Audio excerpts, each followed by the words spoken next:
Hello everyone, welcome back on your channel Vedant education. आज हम जो कंप्लीट चैप्टर की स्टडी की है थ्योरेटिकल प्लस न्यूमेरिकल कंप्लीट को समराइज करेंगे। तो फर्स्ट टॉपिक इस चैप्टर में हमने डिस्कस किया था आपसे वैद्युत आवेश। आवेश क्या है पहले मैंने आपसे डिस्कस किया था। आवेश जब दो वस्तुओं को आपस में रगड़ा जाता है तो उन वस्तुओं को रगड़ने से उन पर एक ऐसा गुण उत्पन्न हो जाता है जिससे कि वे हल्के तिनकों को अपनी ओर आकर्षित करने लग जाती है। तो ये जो हल्के तिनकों को अपनी ओर आकर्षित करने का गुण है, इसी गुण को क्या कहते हैं? वैद्युत आवेश। इसकी दो परिभाषाएं बोलते हैं हम। एक परिभाषा में कहते हैं कि यह एक ऐसा गुण है जो दो प्रभाव उत्पन्न करता है, एक वैद्युत प्रभाव और एक चुंबकीय प्रभाव। एक दूसरी परिभाषा और कहते हैं कि क्योंकि इसको पदार्थ से कभी अलग नहीं किया सकता, तो हम ये कहते हैं कि वैद्युत आवेश किसी वस्तु पर उपस्थित वह भौतिक मौलिक गुण है जिसे वस्तु से कभी अलग नहीं किया सकता। एक तो गुण के आधार पर इसको बताया गया, ये कभी भी अलग नहीं किया सकता। और ये जो वैद्युत आवेश है ये दो प्रभाव उत्पन्न करता है। क्या क्या? एक वैद्युत और एक चुंबकीय। फिर इसके पश्चात प्रायोगिक परीक्षण किए गए, इसका क्रमबद्ध अध्ययन वैज्ञानिकों के द्वारा किया गया। सबसे पहले हमारे थेल्स वैज्ञानिक आए थे, फिर चार्ल्स ड्यूफे आए थे। चार्ल्स ड्यूफे के बाद आपके बेंजामिन फ्रैंकलिन। तो सबसे पहले थेल्स ने स्टडी किया था, एम्बर नामक पदार्थ पर स्टडी किया था, उसको ऊनी कपड़े से रगड़ा गया था तो उन्होंने इस गुण को देखा था। फिर इसका क्रमबद्ध अध्ययन गिलवर्ट ने किया। गिलवर्ट के बाद चार्ल्स ड्यूफे ने कांच की दो छड़ों को, प्लास्टिक की दो छड़ों को रगड़ करके लटकाया गया था, तो उन्होंने वहां पर इस गुण का अनुभव किया था। उन प्रायोगिक परीक्षणों के आधार पर इस निष्कर्ष पर पहुंचे थे कि आवेश कितने प्रकार का होता है? दो प्रकार का। आवेश कितने प्रकार का? दो प्रकार का। एक तो धन आवेश और दूसरा होता है ऋण आवेश। धन आवेश और ऋण आवेश। पहले तो यही पता लगा था कि आवेश दो प्रकार का। किसने बताया था धन आवेश और ऋण आवेश के बाद नाम दिया था? ये दिया था बेंजामिन फ्रैंकलिन ने। वैज्ञानिक बेंजामिन फ्रैंकलिन ने बताया था कि दो प्रकार के आवेश होते हैं, एक तो धन प्रकृति का होता है और एक ऋण प्रकृति का होता है। इसी प्रयोग से हमें यह भी ज्ञात हुआ था कि ये जो समान प्रकृति के आवेश हैं वे प्रतिकर्षण बल का अनुभव करते हैं। समान प्रकृति के आवेश प्रतिकर्षण बल का अनुभव करते हैं। जैसे धन आवेश है तो ये धन आवेश इस आवेश पर इधर इस दिशा में प्रतिकर्षण बल लगाएगा, जबकि ये वाला जो धन आवेश है इस धन आवेश पर इस दिशा में प्रतिकर्षण बल आरोपित करता है। अर्थात ये वाला जो आवेश है ये तो इस दिशा में बल लगा रहा है और ये वाला जो आवेश है इस पर इस दिशा में बल लगाता है। समान परिमाण के लगाएंगे। ठीक ऐसे ये भी समान प्रकृति के ऋण दोनों आवेश है, तो ये वाला तो इधर प्रतिकर्षित करेगा इसको, जबकि ये वाला इसको इधर इस दिशा में प्रतिकर्षित करेगा, ये इस दिशा में प्रतिकर्षित करेगा। ठीक है, तो समान प्रकृति के आवेशों में क्या होता है? प्रतिकर्षण बल का अनुभव करते हैं।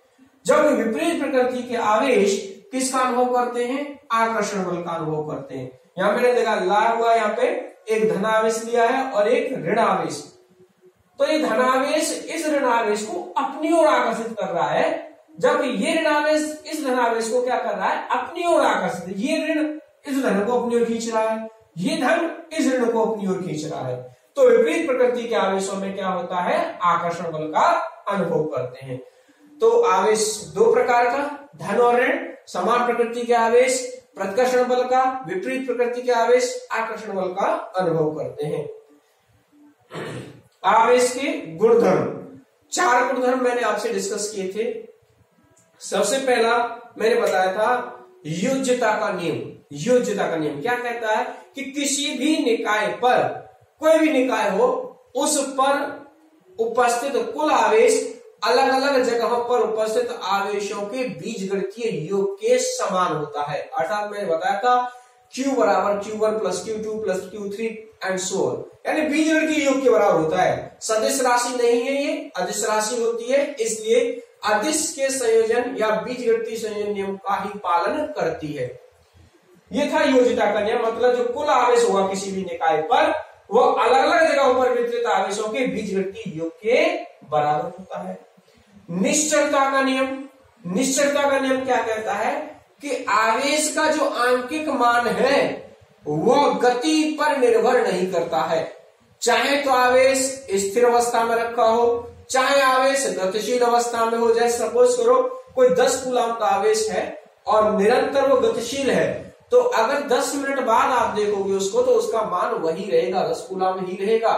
अगर मान लो 50 कूलम लिया है तो 50 कूलम ही रहेगा, चाहे कितने ही समय बाद उसको आप परीक्षण कीजिए।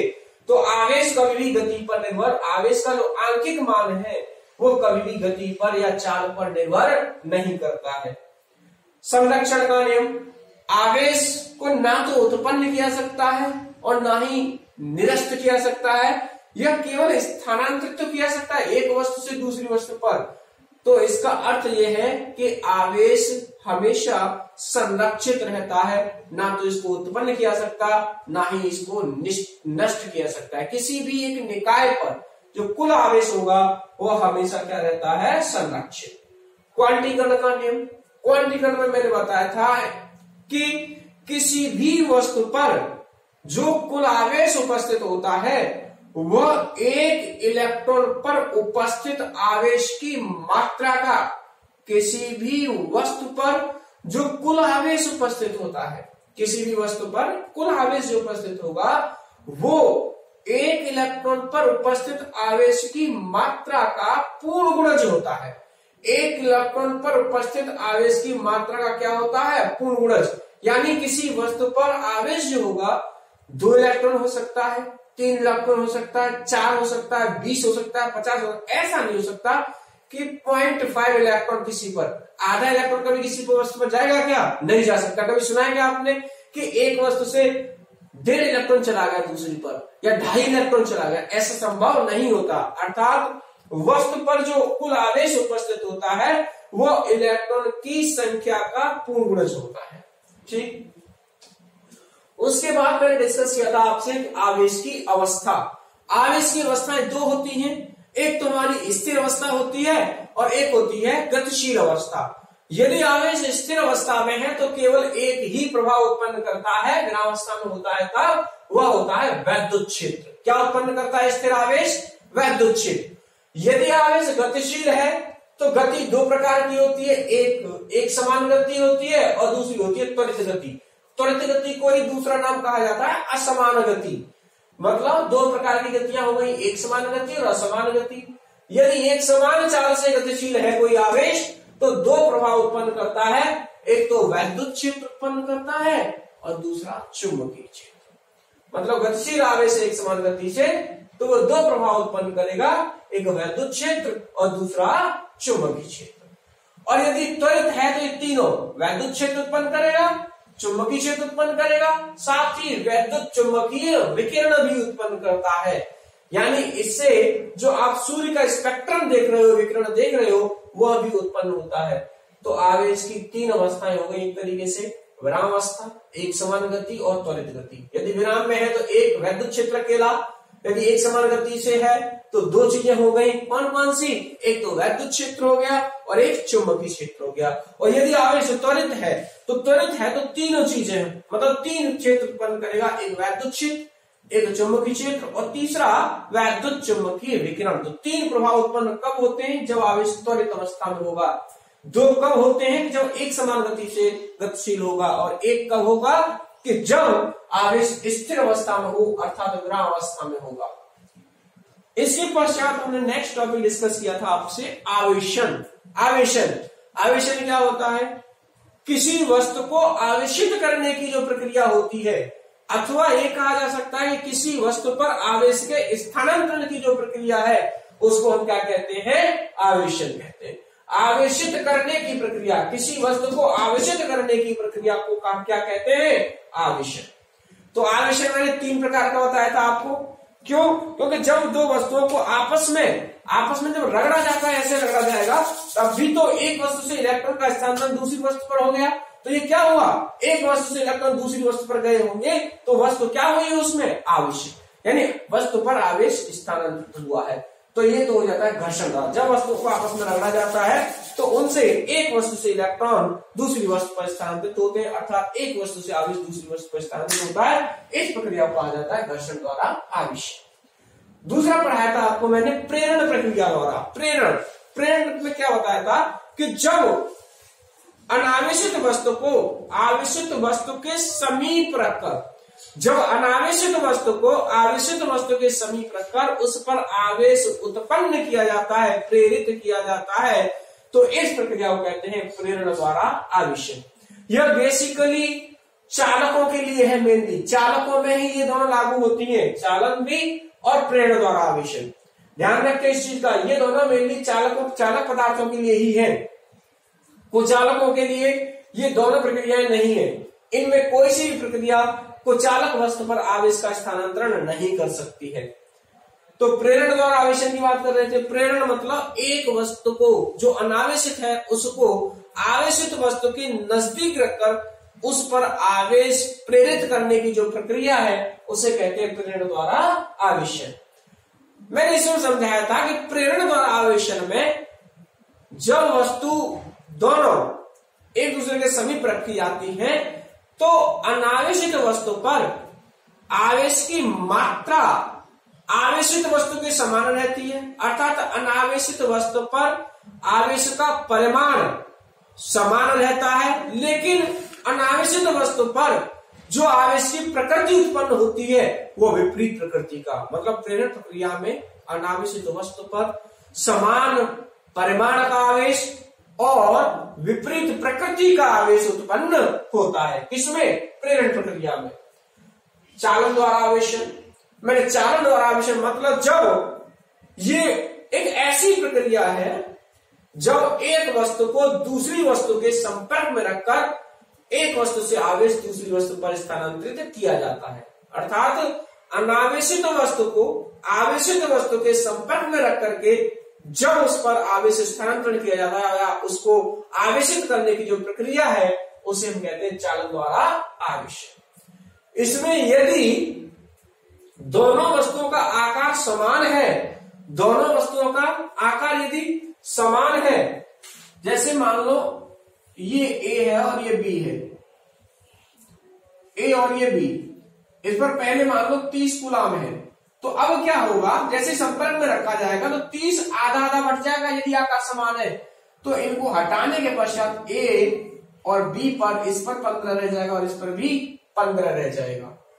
अगर यदि मान लो कि इस पर 30 है और इस पर 10 हो, दोनों वस्तुओं पर आवेश है लेकिन एक पर ज्यादा है और एक पर क्या है, कम है, तो इस स्थिति में क्या होगा कि 30 और 10 कुल कितना आवेश हो गया, 40। तो अब कुल आवेश जोड़ेंगे पहले आप, 30 और 10 40, तो इन पर आधा आधा आवेश चला जाएगा कुल आवेश का। कुल आवेश कितना हो गया 40, 40 का आधा कितना हो गया 20 कूलाम और 20 कूलाम, इस पर 20 कूलाम चला जाएगा और इस पर भी कितना चला जाएगा 20 कूलाम, तो आवेश हमारा आधा आधा वितरित हो जाता है। यदि वस्तुओं का आकार समान नहीं है तो उस दशा में दोनों वस्तुओं पर जो आवेश होता है वो उनकी त्रिज्याओं के अनुपात के समान होता है। मान लो एक की त्रिज्या है 10 मीटर और एक की है 20 मीटर, ठीक है। अब इन पर जो आवेश का अनुपात हमसे अगर पूछा जाए कि इन पर आवेश का अनुपात क्या होगा, तो QA बटा QB आप इस तरीके से निकालेंगे 10 बटा 20। इस रेशियो में इन दोनों को जब आवेशित किया जाएगा, संपर्कित होने में रखा जाए, से कांटेक्ट में जोड़ दिया जाए, तो इन पर जो आवेश जाएगा वो इस रेशियो से जाएगा, QA बटा QB बराबर 10 बटा 20 हो गया, इतना 1 बटा 2। मतलब अगर गुणा करके देखें तो QB यहां से निकल के आता है आपके पास 2 QA। मतलब जितनी ज्यादा वस्तु है बड़ी उस पर आवेश भी ज्यादा है। इस पर तो कितना आ गया 2 गुना, क्योंकि त्रिज्या 2 गुनी है इसलिए 2 गुना आ गया। 3 गुनी होती तो 3 गुना, 4 गुना होती तो 4 गुना आवेश इस पर चला जाता। अगर त्रिज्याएं इस अनुपात तरीके से है तो हम इस तरीके से निकाल सकते हैं। फिर मैंने आपको एक क्वेश्चन बताया हुआ है कि अगर हमें दोनों पर आवेश की मात्रा अलग अलग दी हो, त्रिज्या अलग अलग दी हो, मान लो पहले इस पर 50 कूलाम है, इस पर 60 कूलाम है, इनको संपर्कित किया जाता है और संपर्कित करने के पश्चात ध्यान से सुने, पहले इसकी त्रिज्या कितनी 10 मीटर, इस पर आवेश की मात्रा 50 कूलाम, इसकी त्रिज्या कितनी है 20 मीटर, आवेश की मात्रा कितनी है 60 कूलाम। तो इनको जब संपर्कित किया जाएगा और संपर्कित करने के पश्चात इनको अलग अलग किया जाएगा तो इन पर आवेश इस सूत्र के द्वारा ज्ञात किया जाएगा, जहां Q निकाय क्या है, दोनों वस्तुओं पर उपस्थित आवेश का योग 50 + 60 कितना 110। फिर इस सूत्र को अगर A पे निकालो तो A की त्रिज्या ऊपर रखी जाती है, अगर B को निकालना है तो B की त्रिज्या ऊपर रखी जाएगी, और इस प्रकार आप वस्तु A और B पर उपस्थित आवेश का पता लगा सकते हो। किस प्रक्रिया के द्वारा, संपर्क विधि में, यानी संपर्क में रखा गया और आवेश की मात्रा क्या रहने वाली है वो हम इसके द्वारा ज्ञात कर सकते हैं। समझ में आया स्टूडेंट्स? ज्यादातर तो आपको समान आकृति का दिया जाएगा, तो ध्यान रखना कि जब भी संपर्क में रखा जाएगा तो कुल आवेश का आधा आधा बांट देना है। अगर जैसे ये स्थिति थी तो 30 और 10 40 था, तो 20 आ गया। मान लो इस पर 0 होता तब इसके इसमें 15 चला जाता, तो उसी हिसाब से आपको बांट देना है। ये आगे कूलाम के नियम में हमें बहुत उपयोग में आता है कि दो वस्तुओं को संपर्कित कर दिया जाता है, फिर उनको दूर दूर रखा जाता है, तो जैसे ही संपर्क में रखा जाएगा तब आप आवेश निकालो, संपर्कित करने के पश्चात उन पर आवेश क्या रह जाएगा, ठीक है। तब कूलाम का नियम आप उपयोग में लीजिए। मान लो 10 वस्तुओं पर संपर्क किया जाए और बाद में कह दे कि इन दो पर कूलाम का नियम अर्थात वैद्युत बल का मान ज्ञात कीजिए, तो आप लास्ट में पहले आवेश का मान निकाल के देखो, कैलकुलेशन करने का कि क्या इन पर आवेश की मात्रा निकल के आ रही है, तब वैद्युत बल निकालेंगे। ठीक है, तो यहां तक मैंने आवेश का हमें क्लियर हुआ, आवेशन पढ़ा हमने। नेक्स्ट टॉपिक हमने पढ़ा था वैद्युतदर्शी।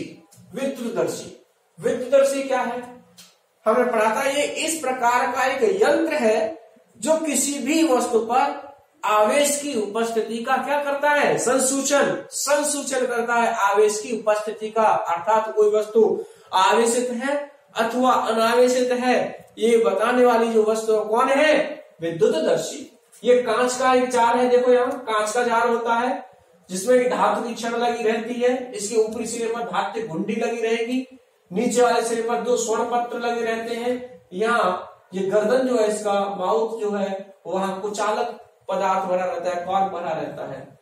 जिस वस्तु को हमें पता लगाना है कि वस्तु आवेशित है अथवा नहीं, उस वस्तु को आप उस धातु घुंडी के संपर्क में लाते हैं। किसके संपर्क में रखेंगे, पहले धातु घुंडी के संपर्क में। जैसे इसको संपर्क में लाएंगे तो संपर्क विधि प्रारंभ हो जाएगी, संपर्क विधि द्वारा आवेशन प्रारंभ हो जाएगा, सही है ना। तो इस पर अगर यदि आवेश होगा तो आवेश इस धातु की छड़ से होता हुआ इन स्वर्ण पत्रों पर एक समान रूप से वितरित हो जाएगा। मान लो अगर धन आवेश है तो धन यहां से चलता हुआ, ये धन यहां चलता हुआ इन पर धन आवेश चला जाएगा। और आपने देखा कि समान प्रकृति के आवेश प्रतिकर्षण बल का अनुभव करते हैं। समान प्रकृति के आवेश क्या कर रहे हैं, प्रतिकर्षण बल का अनुभव कर रहे हैं। तो इन पर कैसी प्रकृति है, समान, धन मतलब समान, ऋण होता तब भी समान होती। तो ये जो स्वर्ण पत्र हैं ये क्या करने जाते हैं, प्रतिकर्षण बल का अनुभव करने लग जाते हैं, ये मुड़ने लग जाते हैं। इनका जो मुड़ना है वो ये प्रदर्शित करता है कि ये वस्तु, ये जो वस्तु है वो क्या है, आवेशित है। अगर ये स्वर्ण पत्र प्रतिकर्षित होंगे तो ये वस्तु आवेशित है, अगर ये प्रतिकर्षित नहीं होंगे, प्रतिकर्षित कब नहीं होंगे, इन पर कोई आवेश न जाए जो रह जाएंगे, कोई बल अनुभव करेंगे ही नहीं। अगर मान लो ये ऋण आवेशित होती वस्तु, ठीक है, तो क्या होता है, ऋण आवेश इस पर जाता है और इन पर फिर से ऋण आवेश वितरित हो जाता है, यहां भी ऋण आवेश जाता और यहां भी ऋण आवेश जाता, तब भी ये क्या करती, प्रतिकर्षण। तो फिर भी आप क्या कहते हैं कि वस्तु कैसी है, आवेशित। लेकिन आप ये आइडेंटिफाई नहीं कर सकते कि वस्तु आवेशित तो है, लेकिन किस प्रकृति के साथ आवेशित है ये नहीं बता सकते आप। धन के साथ आवेशित है अथवा ऋण के साथ आवेशित है ये हम पता नहीं लगा सकते। केवल इन पत्तियों का प्रतिकर्षित होना ये प्रदर्शित करता है कि वस्तु क्या है, हमारी आवेशित। समझ में आया सबको? केवल ये प्रतिकर्षित हो जाती है जिससे ये पता लग जाता है कि वस्तु हमारी आवेशित है। अगर प्रतिकर्षित नहीं होती है तो वस्तु हमारी कैसी है, अनावेशित है। समझ में आया? नेक्स्ट स्टूडेंट्स, कूलाम का नियम। कूलाम का नियम, कूलाम ने दो स्थिर बिंदु आवेशों के मध्य लगने वाले बलों के संबंध में एक नियम प्रतिपादित किया था जिसे हम कूलाम के नियम से जानते हैं। उनकी कंडीशन क्या थी कि दो स्थिर बिंदु आवेश कैसे होने चाहिए, स्थिर होने चाहिए। और किस प्रकार के होने चाहिए? बिंदु प्रकृति के। बिंदु समझते हो कि दूसरे के क्षेत्र को प्रभावित ना करे ऐसा आवेश, ठीक है, उसे हम क्या कहते हैं? बिंदु आवेश। दो स्थिर बिंदु आवेशों के मध्य लगने वाला बल, दो स्थिर बिंदु आवेशों के मध्य लगने वाला बल उन आवेशों के परमाणु के गुणनफल के तो क्या होता है? समानुपाती, और उनकी मध्य की दूरी के वर्ग के व्युत्क्रमानुपाती होता है। दोनों आवेशों के परमाणुओं के गुणनफल के समानुपाती और उनकी मध्य की दूरी के वर्ग के व्युत्क्रमानुपाती होता है। F बराबर k Q1 Q2 R square, यहाँ k नियतांक है, यहाँ पे इसका निर्वात के लिए मान होता है 9 गुणन सीघात 9। इसका मान होता है केवल 1.4 पाई एप्सिलॉन 0, जहां ये एप्सिलॉन 0 निर्वात की वैद्युतशीलता है। वैद्युतशीलता को मैंने परिभाषित करके बताया था, क्या होती है ये कि कोई भी माध्यम कितनी आसानी से ध्रुवित हो रहा है, ये इसके आधार पर निर्धारित होता है। फिर बताया था परावैद्युतांक, परावैद्युतांक एप्सिलॉन r से रिप्रेजेंट किया हुआ है, और ये क्या है? किसी माध्यम की वैद्युतशीलता का निर्वात की वैद्युतशीलता से अनुपात क्या कहलाता है? परावैद्युतांक। फिर इसके पश्चात हमने पढ़ा है कूलाम के नियम का सदिश निरूपण। क्या पढ़ा है हमने? कूलाम के नियम का सदिश निरूपण, जिसमें मैंने आपको सिखाया था कि दोनों ही आवेश एक दूसरे पर बल लगाते हैं, वो इस दिशा में बल लगा रहा होता है और ये इस दिशा में बल लगा रहा होता है। मतलब ये तो इधर प्रतिकर्षित करेगा और ये इधर प्रतिकर्षित करता है।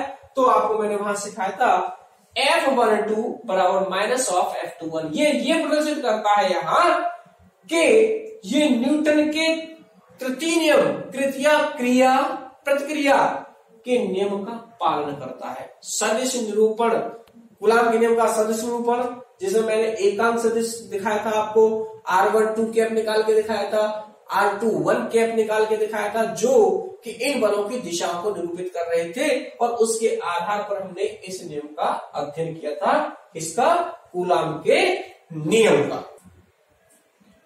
तो नेक्स्ट टॉपिक है अपना अध्यारोपण का सिद्धांत। अध्यारोपण,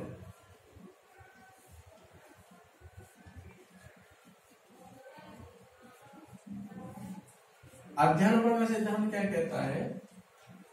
अभी तो कूलाम के नियम में आपने दो आवेश ही देखे थे।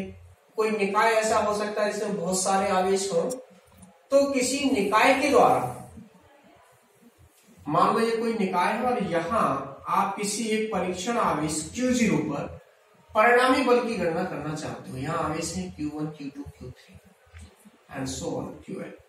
तो इस पर जो परिणामी बल होगा वो अलग अलग आवेशों द्वारा आरोपित बलों के सदिश्यों के बराबर होता है।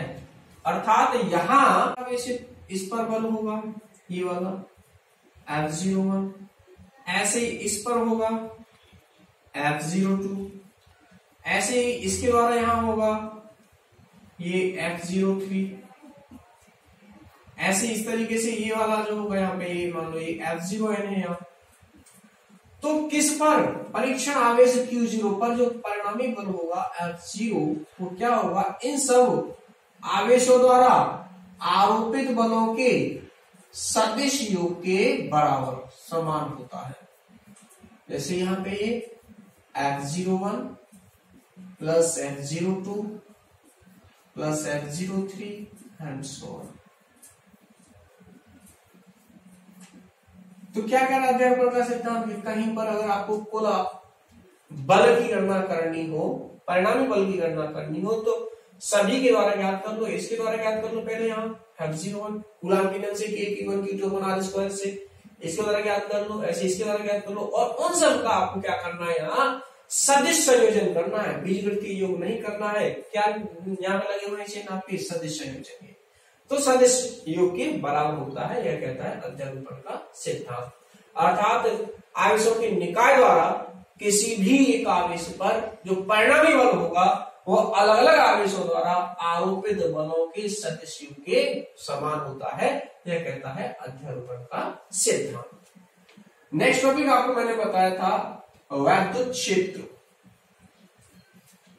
वैद्युत क्षेत्र, तो वैद्युत क्षेत्र क्या होता है? किसी आवेश के चारों ओर का वह क्षेत्र जिसमें कोई अन्य आवेश आकर्षण अथवा प्रतिकर्षण बल का अनुभव करता है क्या कहलाता है? वैद्युत क्षेत्र। किसी आवेश के चारों ओर का ऐसा कोई क्षेत्र जिसमें कोई अन्य आवेश लाया जाए और वो क्या करे? आकर्षण अथवा प्रतिकर्षण बल का अनुभव करता है, तो क्या कहलाता है उसका? वह वैद्युत क्षेत्र। किसी आवेश के चारों ओर का, जैसे ये कोई क्षेत्र है, यहाँ पर अगर अन्य कोई आवेश लाया जाए और वो आकर्षण अथवा प्रतिकर्षण बल का अनुभव करे तो यह क्या कहलाएगा? वैद्युत क्षेत्र। मान लो ये कोई परीक्षण आवेश यहाँ लाया जाता है, बल का अनुभव करता है, तो ये क्या कहलाता है? वैद्युत क्षेत्र। फिर हमने बात की थी आपकी इसी से रिगार्डिंग वैद्युत क्षेत्र की तीव्रता। वैद्युत क्षेत्र की तीव्रता, इसको ई से लिखा जाता है, यह भी सदिश राशि है। वैद्युत क्षेत्र की तीव्रता का सूत्र आपको बताया था, E बराबर F/Q0। इसका मात्रक लिख सकते हैं न्यूटन पर कूलम। तो परिभाषा क्या है? वैद्युत क्षेत्र में स्थित एकांक आवेश पर आरोपित बल को ही क्या कहते हैं? वैद्युत क्षेत्र की तीव्रता। अर्थात वैद्युत क्षेत्र में स्थित एकांक धन आवेश जिस बल का अनुभव करता है वह उस क्षेत्र की क्या कहलाती है? तीव्रता। अर्थात वैद्युत क्षेत्र में स्थित एकांक धन आवेश जिस बल का अनुभव करता है वैद्युत क्षेत्र की तीव्रता कहलाती है। फिर इसके बाद मैंने आपको बिंदु आवेश से वैद्युत क्षेत्र की तीव्रता का व्यंजक निकाला था। तो एक बिंदु आवेश जैसे मान लो ये Q था, इससे R दूरी पर स्थित बिंदु P पर आपको वैद्युत क्षेत्र की तीव्रता ज्ञात करनी है। तो उसके लिए मैंने क्या बताया था आपको पहले कि मान लेंगे कि यहाँ कोई परीक्षण आवेश Q0 स्थित है, तो ये दो बिंदु आवेश हो गए जो कि स्थिर है, तो ये आवेश क्या करेगा? इस दिशा में प्रतिकर्षण बल का अनुभव करेगा।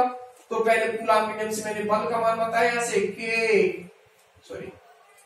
Q0 दूरी का वर्ग R²।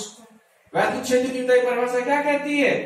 E बराबर F/Q0। मतलब Q0 का भाग दोगे तो Q0 कट जाएगा, तो क्या जाएगा? E KQ/R²। ये आ गया, सॉरी R²। और ध्यान दो ये सदिश राशि तो है ही, तो सदिश राशि तो इसकी दिशा क्या होनी चाहिए? जैसे मैंने कूलॉम के नियम में तो आपको बता दिया कि समान प्रकृति के प्रतिकर्षण मतलब धन है तो प्रतिकर्षित करेंगे, ऋण है तो भी प्रतिकर्षित करेंगे, और धन और ऋण है तो वो क्या करेंगे? आकर्षित करते हैं। इसकी दिशा क्या होगी? अगर कोई धन आवेश है जहां जिसके द्वारा आप वैद्युत क्षेत्र की तीव्रता ज्ञात कर रहे हो, वो अगर धन आवेश है तो उससे हमेशा दूर इस प्रकार से वैद्युत क्षेत्र की दिशा होती है। मतलब आप इससे निकालना चाह रहे हैं यहाँ पे, तो वैद्युत क्षेत्र की दिशा यहाँ पर इस प्रकार होगी, इससे दूर होगी, इसकी ओर नहीं होगी। कैसा आवेश है? धन।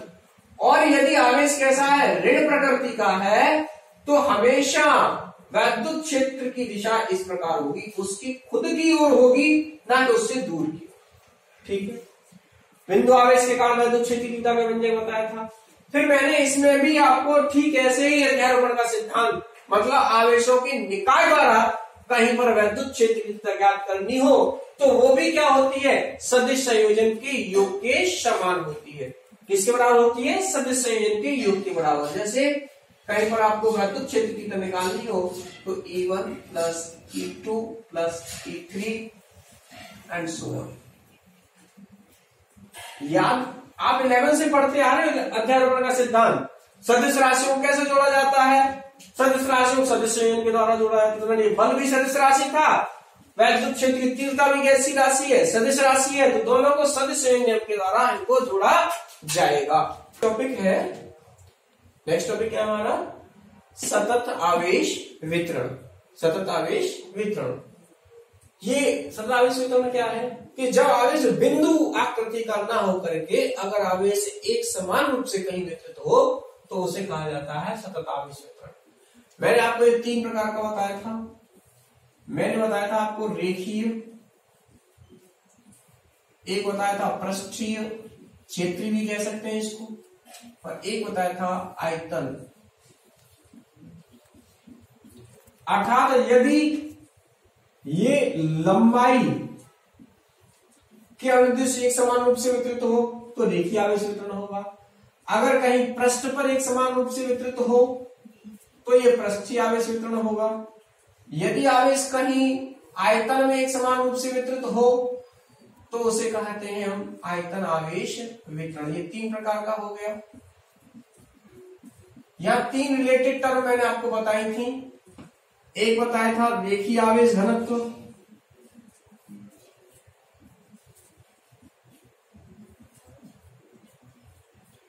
एक बताया था क्षेत्रीय आवेश घनत्व, दूसरा बताया था आयतन आवेश घनत्व, तीसरा।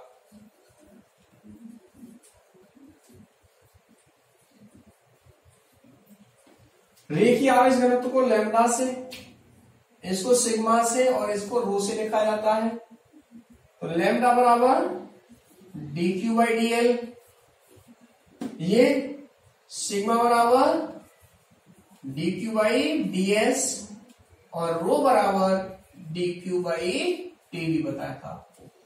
यहां से इनकी परिभाषा कह सकते हो, एकांक लंबाई पर उपस्थित आवेश की मात्रा रेखीय आवेश घनत्व कहलाती है। एकांक क्षेत्रफल में उपस्थित आवेश की मात्रा क्षेत्रीय या पृष्ठीय आवेश घनत्व कहते हैं। एकांक आयतन में उपस्थित आवेश की मात्रा को आयतन आवेश घनत्व कहते हैं। इनके मात्रक देखो, यहाँ आवेश का मात्रक कूलाम, दूरी का मात्रक मीटर, आवेश का मात्रक कूलाम, क्षेत्रफल का मात्रक मीटर स्क्वायर, आवेश का मात्रक कूलाम, आयतन का मात्रक मीटर क्यूब। तो इनके मात्रक हो गए कूलाम प्रति मीटर, कूलाम प्रति मीटर स्क्वायर, कूलाम प्रति मीटर क्यूब। इनका उपयोग कहां किया सकता है? इनका उपयोग आप वैद्युत बल निकालने में कर सकते हो, आप वैद्युत क्षेत्र की तीव्रता ज्ञात करने में भी कर सकते हो। तीनों का ही उपयोग कर सकते हो। अगर ये दिया होगा तब आप बल जब निकालते हो, कैसे निकालते हो बल? आपका फॉर्मूला ये है, F बराबर K Q1 Q2 I R square. ठीक है। अगर रेखीय आवेश वितरण है, ये ऐसे है, मान लो यहां आप कोई परीक्षण आवेश है जो r दूरी पर स्थित है, इससे आप बल निकालना चाहते हो, तो इसके लिए एक अल्पांश से गणना कर लेंगे dl, इस पर मान लो आवेश की मात्रा dq है। इसके द्वारा यहां पर बल क्या होगा? मान लिया df, तो df बराबर क्या होगा? k dq q0 by r square. अब dq इस सूत्र के द्वारा क्या हो सकता है? Lambda into dl। तो df क्या हो गया? k lambda dl q0 by r square. कुल बल इसके द्वारा क्या हो जाएगा? समाकलन कर दोगे, k lambda q0 by r square common आ गया क्योंकि नेतांक है, और ये क्या आ गया? dl। कहां से कहां तक? कुल लंबाई के लिए कर देंगे। अगर इसी में आपको वैद्युत क्षेत्र की तीव्रता ज्ञात करनी होती तो E बराबर, जब वैद्युत क्षेत्र की तीव्रता पूछेगा तब यहां पर ये आवेश नहीं देगा आपको, तो E का सूत्र क्या है? ये होता है k q by r square. इसके द्वारा ज्ञात करोगे तो अल्पांश है, तो पहले dE k dq by r square, कुल वैद्युत क्षेत्र की तीव्रता k अपन r स्क्वायर कॉमन आ जाएगा। अब ये क्या रह गया? dq, और dq को वहां से हटाओगे तो लैम्डा इंटू dl। तो यहां से वैद्युत क्षेत्र की तीव्रता क्या निकल के आ जाएगी? k lambda by r square integration dl, 0 to है। ये वैद्युत क्षेत्र की तीव्रता निकल के आ जाएगी। इसी प्रकार अगर ये पृष्ठीय आवेश घनत्व है तो यहाँ ये dl की जगह पर क्या आ जाएगा? ds आ जाएगा, और ये सिग्मा आ जाएगा लैम्डा की जगह पे। इसी प्रकार से वहां परिवर्तित हो जाएगी। तो इस प्रकार से हम वैद्युत बल और वैद्युत क्षेत्र की तीव्रता सतत आवेश वितरण के द्वारा ज्ञात कर सकते हैं। तो 3 प्रकार का हो गया, रेखीय आवेश, क्षेत्रीय आवेश और आयतन। घनत्व की परिभाषाएं, एकांक लंबाई में उपस्थित आवेश की मात्रा रेखीय आवेश घनत्व, एकांक क्षेत्र में उपस्थित आवेश की मात्रा पृष्ठीय आवेश घनत्व, एकांक आयतन में उपस्थित आवेश की मात्रा को आयतन आवेश घनत्व कहते हैं, और इस प्रकार से इनका उपयोग किया जाता है। अब नेक्स्ट टॉपिक मैंने आपको बताया था वैद्युत द्विध्रुव। बहुत ही इंपॉर्टेंट टॉपिक है बोर्ड के अगर दृष्टिकोण से देखा जाए, वैद्युत द्विध्रुव। तो वैद्युत द्विध्रुव क्या होता है? वैद्युत द्विध्रुव दो परिमाण में समान और प्रकृति में विपरीत आवेशों का एक ऐसा बलयुग्म है जो एक दूसरे से बहुत अल्प दूरी पर स्थित होता है। वैद्युत ध्रुव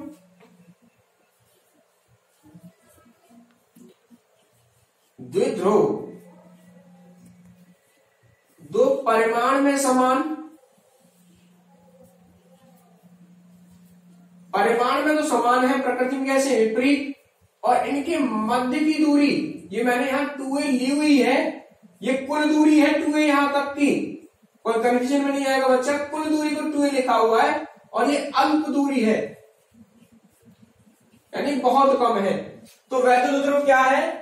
दो परिमाण में समान, वो प्रकृति में विपरीत आवेशों का ऐसा युग्म जो एक दूसरे से अल्प दूरी पर स्थित हो, क्या कहलाता है? वैद्युत ध्रुव।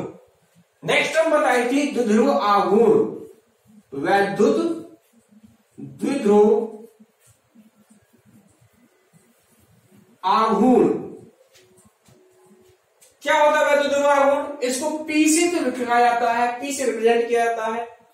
वैद्युत ध्रुव आघूर्ण वैद्युत ध्रुव में स्थित किसी एक आवेश के परिमाण तथा उनके मध्य की दूरी के गुणनफल को, वैद्युत ध्रुव आघूर्ण वैद्युत ध्रुव में स्थित किसी एक आवेश के परिमाण तथा उनके मध्य की दूरी के गुणनफल को क्या कहते हैं? वैद्युत ध्रुव आघूर्ण 2aq।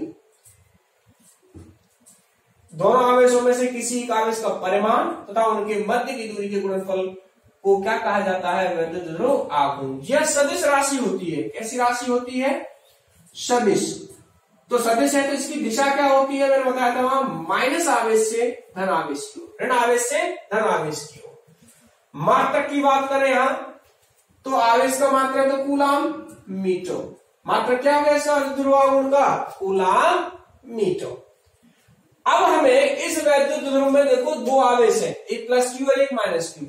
तो इस द्विध्रुव के द्वारा वैद्युत क्षेत्र की तीव्रता ज्ञात करनी है। और मैंने आपको बताई थी दो स्थितियां, एक बताई थी अक्षीय स्थिति और एक बताई थी आपको निरक्षीय स्थिति। तो वैद्युत ध्रुव पढ़ा हमने, द्विध्रुव आघूर्ण पढ़ लिया। अब वैद्युत ध्रुव से वैद्युत क्षेत्र की तीव्रता ज्ञात करनी है। इसके लिए दो स्थितियां हैं, एक अक्षीय स्थिति होती है और एक होती है हमारी निरक्षीय स्थिति। अक्षीय स्थिति मतलब इन दोनों आवेशों को मिलाने वाली जो रेखा है आगे, इसको देखेंगे ऐसे तो ये अक्षीय रेखा बोला जाता है, इसको अक्षीय रेखा। द्विध्रुव के मध्य बिंदु O से R दूरी पर स्थित, किस दूरी, कितनी दूरी पर? R दूरी, ये दूरी R है यहां से यहां तक की। मध्य बिंदु देखो ये वैद्युत ध्रुव का मध्य बिंदु है।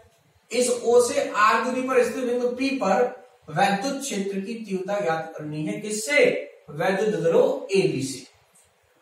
ये कोई वैद्युत ध्रुव AB है जो निर्वात में स्थित है, जिनके दोनों आवेशों के मध्य की दूरी क्या है? 2a है। और इनके मध्य बिंदु से R दूरी पर अक्षीय स्थिति में बिंदु P पर वैद्युत क्षेत्र की तीव्रता ज्ञात करनी है।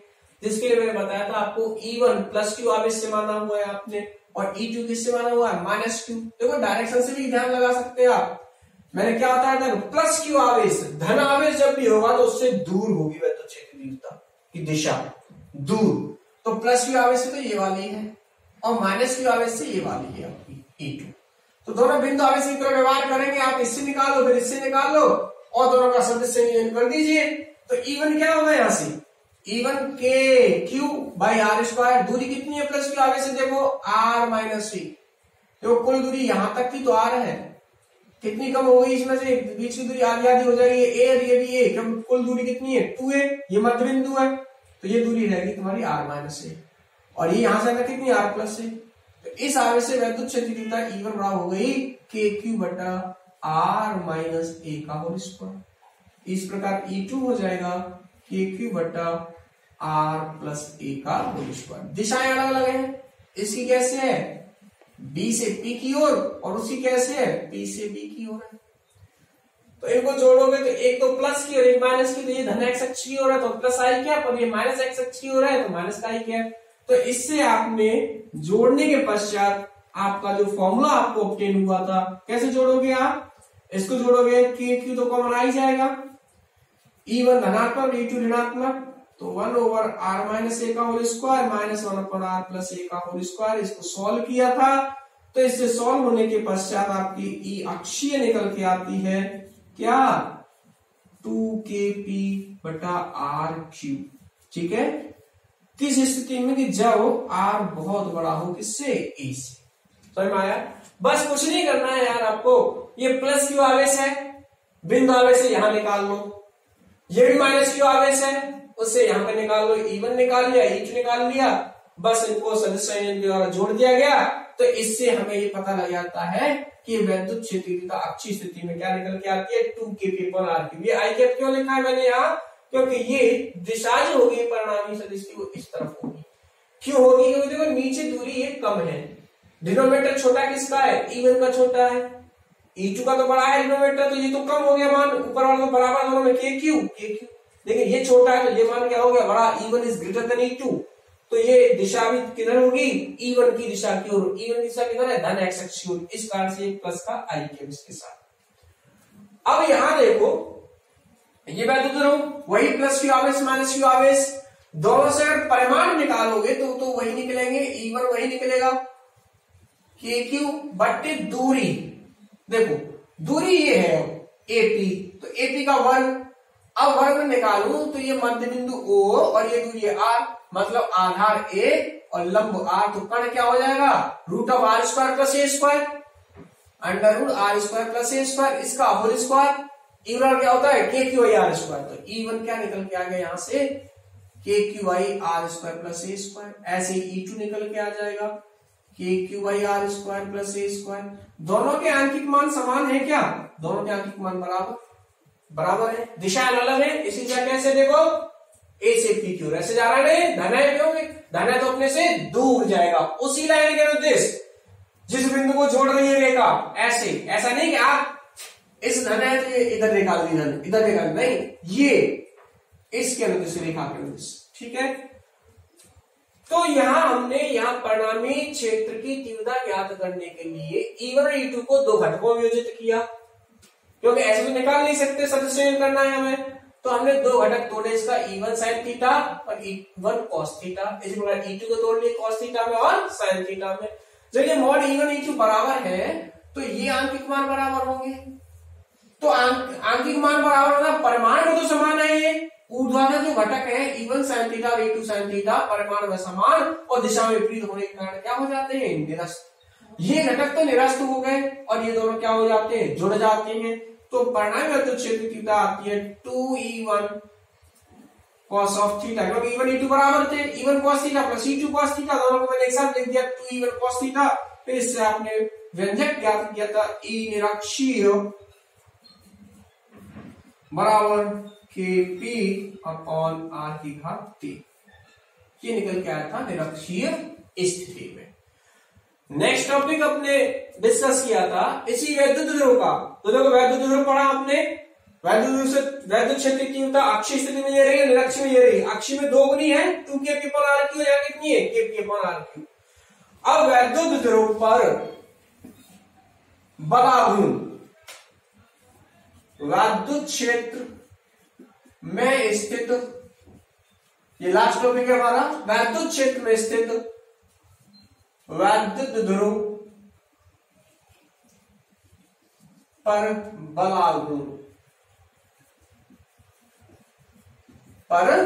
बलागुण की बात करेंगे हम। वैद्युत क्षेत्र में स्थित वैद्युत ध्रुव पर बलागुण, ये कोई वैद्युत ध्रुव है AB, ये प्लस क्यू आवेश और ये माइनस क्यू आवेश। प्लस क्यू आवेश पर जो बल लगता है वो वैद्युत क्षेत्र की दिशा में लगता है और माइनस क्यू आवेश पर वैद्युत क्षेत्र के ठीक विपरीत दिशा में लगता है। तो अगर आप देख रहे हैं यहां, तो ध्रुव पर एक बल F इस दिशा में लगा है और दूसरा बल इस दिशा में लगा है, तो विपरीत दिशाओं में है दोनों बल। तो परिणामी बल क्या हो गया, इस पर परिणामी बल 0 हो गया, तो दोनों के आंकिक मान बराबर है और दिशाएं दोनों की क्या है, विपरीत। परंतु इन बलों की क्रिया रेखाएं दोनों की अलग अलग है, भिन्न भिन्न है। इसकी क्रिया रेखा देखो, ये वाला बल क्या करेगा, ऐसे, ये इस प्रकार से, ऐसे, ये होगी लाइन ऑफ एक्शन, इसकी क्रिया रेखा इसकी ये है, जबकि इसकी क्या है, ये वाली ऐसे बल लगेगा, यू ऐसे अंदर से। तो जब दो बलों की क्रिया रेखाएं भिन्न भिन्न होती है तो ऐसा बल युग्म, दो बल है ना, बल युग्म, ऐसा कोई बल युग्म जिनकी क्रिया रेखाएं भिन्न भिन्न हो तो वह वहां पर एक बल आघूर्ण का निर्माण करता है। किसका निर्माण करता है? बल आघूर्ण, जिसके कारण ये इस बल आघूर्ण लगेगा इस पर, जिसके कारण ये बल आघूर्ण क्या करेगा, इस वैद्युत ध्रुव को वैद्युत क्षेत्र की दिशा में, जिधर वैद्युत क्षेत्र की दिशा है उस दिशा में संरेखित करने का प्रयास करता है। चित्रानुसार एक वैद्युत ध्रुव ए भी एक समान वैद्युत क्षेत्र में थीटा कोण पर स्थित है, तो इस वैद्युत ध्रुव पर ये बल लग रहे हैं, दो समान परिमाण के विपरीत दिशा में है, बल हो गया शून्य। इनकी क्रिया रेखा भिन्न होने के कारण यह वैद्युत ध्रुव एक बल आघूर्ण का अनुभव करने लग जाता है, और जो यह प्रयत्न करता है कि यह वैद्युत ध्रुव वैद्युत क्षेत्र दिशा में संरेखित हो जाए, तो ये एक बल आघूर्ण का अनुभव करता है। बल आघूर्ण को हम लिखते हैं टॉ से, और बल आघूर्ण का आंकिक मान क्या होता है? 11 में पढ़ा था हमने, बल कोई सा एक बल का परिमाण बल गुणा उनके मध्य की लंबवत दूरी। ये हमने ट्रिग्नोमेट्रिक रेशियो से लंबवत दूरी ज्ञात की हुई है, कितनी है? 2a sin of theta. तो बल मान लिया f और दूरी कितनी है? 2a sin theta. बल का मान क्या होता है? F बराबर Q वैद्युत क्षेत्र तीव्रता की परिभाषा से, यहाँ E तो टॉ बराबर क्या आ गया? QE 2a sin of theta. इसको समराइज किया था मैंने आपको, तो टॉ बराबर निकल के आ गया PE साइन ऑफ थीटा, और वेक्टर फॉर्म में हम लिख सकते हैं इसको P क्रॉस E, मात्रा न्यूटन मीटर। तो ये हमारा समरी रही थ्योरेटिकल पूरे चैप्टर की। हमने पूरा एक एक टॉपिक आपसे डिस्कस किया है डिटेल में। अगर फिर भी किसी बच्चे को कोई अपनी प्रॉब्लम है तो मेरे पर्सनल नंबर पर वो उसको सेंड करेगा।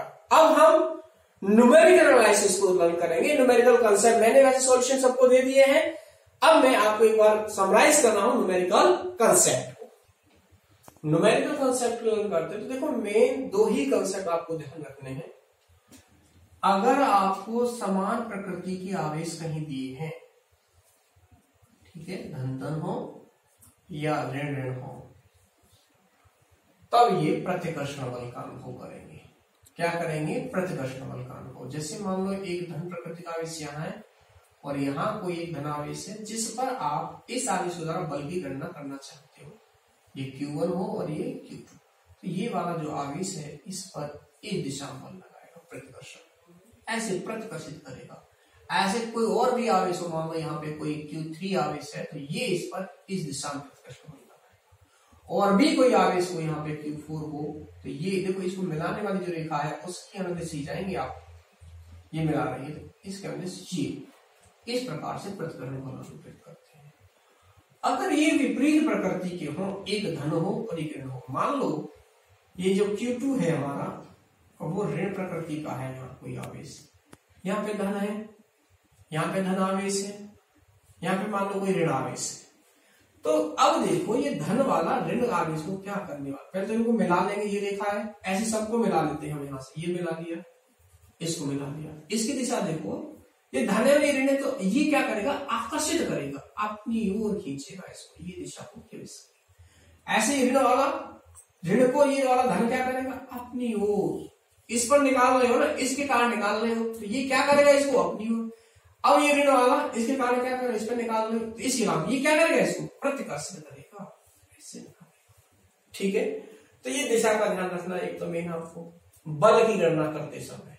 ठीक, अगर आप वैद्युत क्षेत्र की गणना करते हो तो उसमें केवल एक ही कंसेप्ट है कि अगर प्लस आवेश से निकाल रहे हो तो उससे दूर, हमेशा जिस बिंदु पर निकाल रहे हो, प्लस आवेश से मान लो किसी P बिंदु पर निकाल रहे हो तो ये दूर हो गया, माइनस आवेश से इसी प्रकार यदि कहीं P बिंदु पर आप निकाल रहे हो ये खुद उसकी ओर होगी। इस प्रकार से वैद्युत क्षेत्र की दिशा देखी जाती है।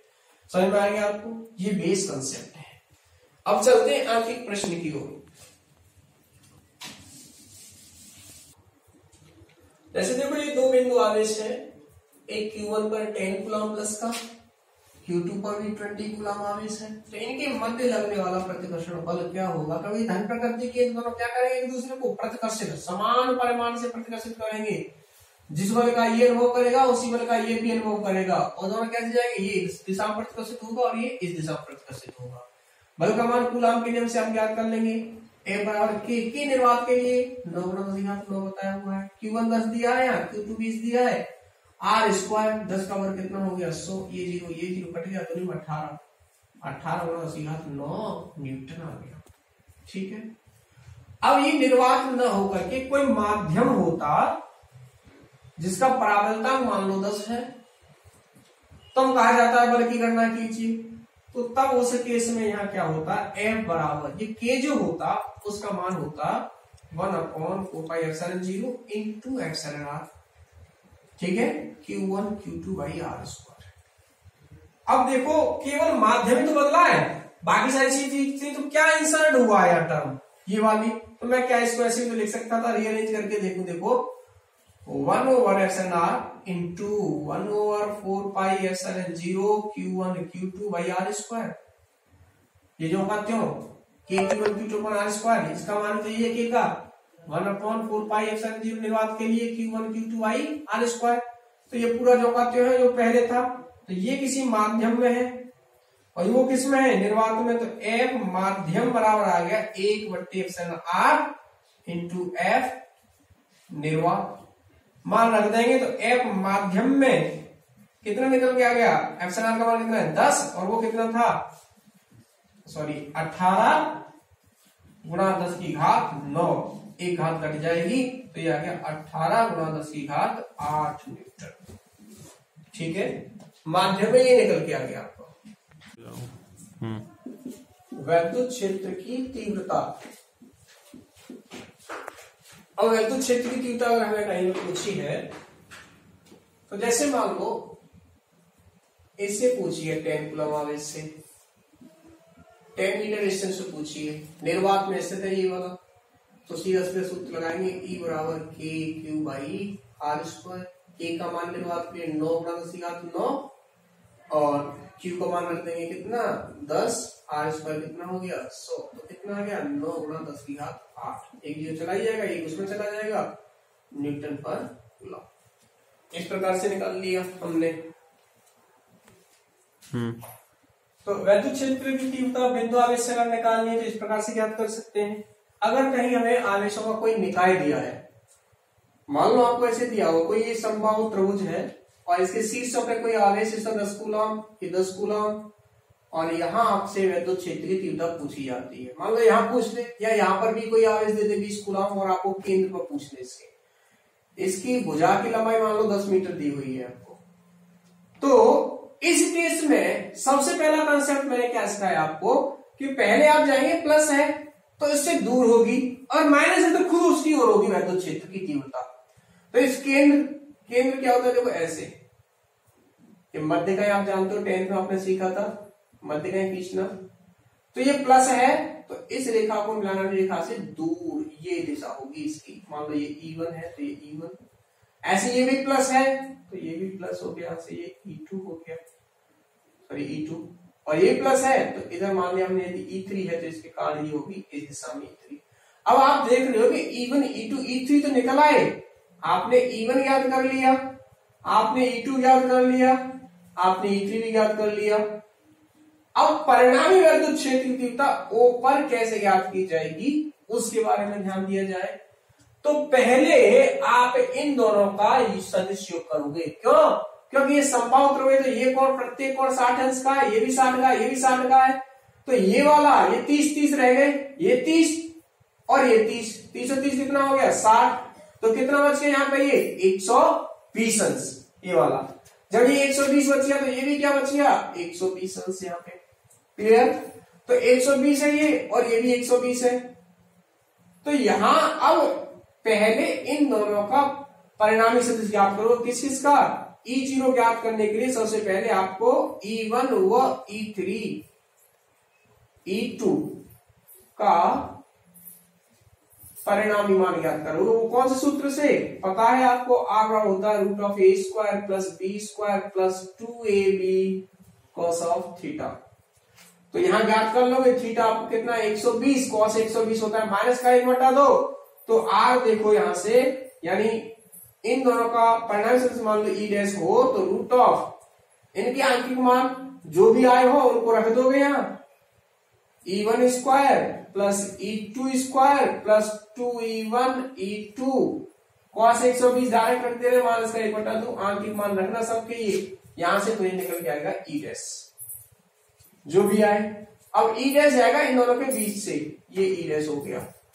ई डैश व E3 दोनों परिमाण में कैसे हैं? परिमाण में तो अलग अलग हो सकते हैं, लेकिन दिशा कैसी इन दोनों की? विपरीत।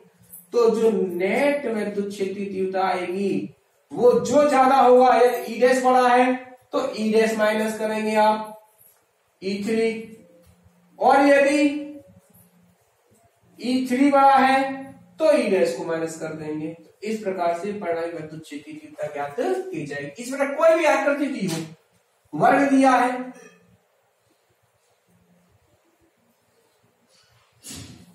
मान लो ये वर्ग है और हमसे वर्ग के यहां कटान बिंदु O पर पूछी जाती है, यहां पे मान लो 20 कूलम, 20 कूलम, ये 20 कूलम, ये 20 कूलम। तो देखो ये प्लस है तो ये वाला क्या करेगा, इस दिशा में होगी, मान लो ये E1, ये प्लस है तो ये भी इधर E2, ये वाला प्लस है तो ये इधर E3, ये प्लस है तो ये E4। अब याद करनी तो यहाँ तो सब आवेश बराबर थे तो इनके परिमाण बराबर आएंगे। यहाँ पे क्या होगा, E1 बराबर होगा E2 बराबर होगा E3 बराबर होगा E4, सब बराबर आए होंगे। दूरी भी तो बराबर आएगी सबकी, ये ABCD कौन सी दूरियां, OA बराबर OB बराबर OC बराबर OD, आवेश बराबर है, दूरी बराबर है, तो E बराबर क्या होता है तुम्हारे पास, KQ/R²। जब Q बराबर है, R बराबर है, Q सबके लिए समान है और बराबर आएंगे, तो ये इसको निरस्त करेगा, ये इसको निरस्त करेगा, ये इसको और ये इसको, तो ऊपर जो परिणामी विद्युत क्षेत्रीय तीव्रता होगी वो क्या होगी, 0। तो इस प्रकार से आप बल का और विद्युत क्षेत्रीय तीव्रता का कोई भी क्वेश्चन हो उसको सॉल्व कर सकते हो। नेक्स्ट टाइम में क्वेश्चन है, जैसे मैंने आपको दिया हुआ सॉल्यूशन में, कि कोई दो आवेशों का निकाय दिया हो, ये दो आवेश है, मान लो ये Q और ये Q, आपसे कहा जाता है कि इन दोनों आवेशों के मध्य एक तीसरा आवेश Q कहां रखा जाए जिससे कि ये निकाय संतुलन में रहे, और एक तो पूछा कहां रखा जाए और दूसरा पूछा इसका मान क्या होगा। मान लो Q1 Q2 कर दे रहा हूं मैं, हमें मान क्या होगा किसका, आपसे कहा गया है कि दो आवेश है Q1 Q2 r दूरी पर स्थित है, इनके मध्य तीसरा आवेश Q कहां रखा जाए कि ये निकाय संतुलन में रहे, वह इसका आंकिक मान क्या होगा। दो कहता है कहां रखा जाए और इसका आंकिक मान क्या होगा जिससे निकाय कैसे रहे, संतुलन में। तो निकाय के संतुलन में रहने के लिए देखिए इस आवेश पर भी परिणामी बल 0 होना चाहिए और इन आवेशों पर भी परिणामी बल क्या होना चाहिए, 0। तो हम दो ही स्थितियां लेकर के चलते हैं, एक बार में इस पर ले लेते हैं, बल का मान 0 कर दूंगा पहले। बल का मान 0 होने के लिए देखो इसके द्वारा प्रतिकर्षण बल इस दिशा में लगेगा, इस पर, इसके द्वारा प्रतिकर्षण बल इस दिशा में लगेगा। यदि ये दोनों बल बराबर हो जाएंगे तो परिणामी बल इस आवेश पर क्या होगा, 0, और बल 0 है तो ये स्थायी संतुलन की स्थिति में हो जाएगा। तो इसके संतुलन के लिए स्टेप फर्स्ट में हम ऐसे सोल्व करते हैं इसको, इस पर बल निकाल लोगे, इसके द्वारा क्या होगा कि Q1 Q बटे ये मान लो x दूरी पर रखा यहां से, तो x² बराबर इसकी इससे यहां से दूरी कितनी बच गई है, r-x, तो K Q2 बटे r-x का होल स्क्वायर। यहां से ये Q से Q कट जाएगा, K से K कट गया, ये Q2 है, इनका आंकिक मान दिया होगा आपको, तो यहां से आपको मिलेगा x। कहां रखा जाएगा, पहला आंसर मिलेगा। आंकिक मान क्या होना चाहिए, उसके लिए किसी एक आवेश पर परिणामी बल 0 कर दीजिए, चाहे Q1 पर चाहे Q2 पर। तो Q1 पर बल की बात करें तो Q1 पर बल कौन कौन लगाएगा, ये भी लगाएगा और ये। इसके लिए Q अगर ये दोनों धन है तब क्या होगा, ऋण प्रकृति का होगा। क्यों, क्योंकि ये वाला धन का है तो क्या करेगा, इसको प्रतिकर्षित करेगा। तो इसको संतुलित करने के लिए अगर ये धन का है तो धन क्या करेगा, इसको इधर करता, तो इसको संतुलित करने के लिए इसको ऋण का होना चाहिए, तभी तो इधर बल लग सकता है, आकर्षित करेगा ये, नहीं तो नहीं करेगा। तो Q को ऋण प्रकृति का होना चाहिए। तो इसके द्वारा बल निकालो, के Q1 Q2 बटे आर स्क्वायर। इसके द्वारा वाले क्या हो गया, के क्यू स्मॉल क्यू, देखो यहाँ पे Q1 ये दोनों आवेश, दूरी एक्स स्क्वायर, सबके मान रख देंगे तो आपको यहां से मिल जाएगा इसका अंकित मान स्मॉल क्यू का मान क्या होगा। तो देखो इसके कई क्वेश्चन मैंने आपको दिए हुए हैं, आप इसी तरीके से ज्ञात कर लोगे, ठीक है। तो इस तरीके से ज्ञात करेंगे स्मॉल क्यू का मान ज्ञात हो जाएगा, ठीक है स्टूडेंट्स। तो मैंने कंप्लीट चैप्टर को समराइज किया, थ्योरी प्लस न्यूमेरिकल कॉन्सेप्ट आपको डिस्कस किया है। तो आज हमारा चैप्टर फर्स्ट कंप्लीट होता है with numerical. So enjoy the lecture, all the best.